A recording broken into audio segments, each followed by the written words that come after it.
रावण का अंत हो चुका था। लंका जल चुकी थी और राम, सीता और लक्ष्मण अयोध्या वापस लौटने की तैयारी कर रहे थे। विभीषण को लंका का राजा बना दिया था और राक्षसों के स्वर्ण राज्य में धीरे धीरे शांति लौटने लगी थी। लेकिन जब सब कुछ सामान्य दिख रहा था, तभी विभीषण के महल में एक अजीब घटनाओं की श्रृंखला शुरू हुई। ऐसा लगता था कि रावण की मृत्यु के बाद भी लंका में कोई गहरा रहस्य छिपा हुआ था।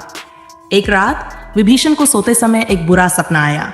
उसने देखा कि रावण का विकराल चेहरा एक विशाल अंधेरे में तैर रहा है और उसकी आंखें क्रोध से जल रही हैं। रावण की आवाज गूंजती है, तूने मुझे धोखा दिया विभीषण, इस धोखे की सजा अब तुझे मिलेगी। सपने से जागकर विभीषण पसीने में डूबा हुआ था। उसकी छाती तेजी से धड़क रही थी। उसने सोचा कि यह केवल उसका अपराध बोध था जो उसे परेशान कर रहा था। लेकिन अगले दिन से चीजें अजीब होने लगीं। महल के दास दासियों ने कहना शुरू कर दिया कि वे रात्रि के समय अजीब आवाजें सुनते हैं, जैसे कोई हंसी की गूंज जो रावण की तरह लगती थी। विभीषण ने इसे नजरअंदाज करने की कोशिश की, लेकिन धीरे धीरे ये घटनाएं बढ़ती गईं। एक दिन विभीषण के निजी सलाहकार राक्षस पटल ने उससे कहा, महाराज, लंका के नीचे कई गुफाएं और सुरंगें हैं जिनके बारे में अब तक कोई नहीं जानता। ये सुरंगें रावण के शासनकाल से जुड़ी हुई हैं। कई लोग मानते हैं कि रावण ने अपनी मृत्यु से पहले वहां कुछ छिपाया था। विभीषण को यह सुनकर हैरानी हुई। उसने रावण की शक्तियों और उसकी जादुई क्षमताओं के बारे में बहुत कुछ सुना था, लेकिन ये सुरंगों का रहस्य कभी उसके सामने नहीं आया था। पटल ने आगे कहा, महाराज, मेरे ख्याल से ये आवाजें और अजीब घटनाएं उस गुफा से ही जुड़ी हो सकती हैं। हमें वहां जाकर जांच करनी चाहिए। विभीषण ने कुछ समय के लिए सोचा, फिर फैसला किया कि वह इस रहस्य का सामना करेगा। उसी रात वह पटल और कुछ विश्वसनीय रक्षकों के साथ उस गुफा की ओर चल पड़ा। गुफा का द्वार महल के पिछले हिस्से में एक छिपे हुए स्थान पर था, जो घने वृक्षों से ढका हुआ था। जब वे गुफा में प्रवेश किए तो उन्हें अंदर घनघोर अंधेरा और ठंडी हवा महसूस हुई। वातावरण इतना डरावना था कि कुछ रक्षक कांपने लगे। गुफा के भीतर चलते चलते उन्हें एक विशाल द्वार मिला, जिस पर राक्षसी लिपियों में कुछ लिखा हुआ था। विभीषण ने उन लिपियों को पढ़ा। जो इस द्वार को खोलेगा वह राक्षसों के सबसे बड़े रहस्य को उजागर करेगा। विभीषण के मन में डर और जिज्ञासा एक साथ भर गए, लेकिन उसने द्वार खोलने का फैसला किया। द्वार के खुलते ही एक तीव्र आवाज गूंजी और सामने एक विशाल कक्ष था, जिसके केंद्र में एक चमकता हुआ दीपक रखा हुआ था। चारों ओर दीवारों पर अजीब चित्र बने हुए थे, राक्षसों के युद्ध, उनकी शक्तियों और उनके प्राचीन देवताओं के प्रतीक। लेकिन सबसे विचित्र था एक बड़ा चित्र जिसमें रावण किसी अज्ञात शक्ति के सामने झुका हुआ था।